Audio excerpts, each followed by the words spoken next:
Video ko yan. 8 GB RAM, 256 Gold, P50 Pro.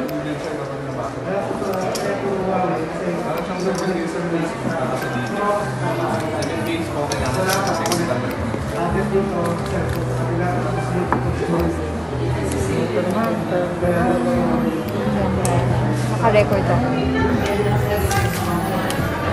Mas maganda talaga siya. Makeup. Ay, mas manipis pala. Maganda siya.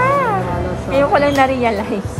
Ayan, okay. Pinipilit kita dito nung nakaraan. Oo nga ngayon ko lang talaga na-realize. Mas maganda pala talaga siya. Swerte mo pa kasi may promotion. Oo. So, ito yung charger. Okay. Wait lang na. Ito yung case niya mo. Lalagay na ba natin yung SIM card mo? Hindi pa? Yung alin? SIM card mo? Ilalagay na natin ito lang. Ito sa Huawei. Oh my God, super love it.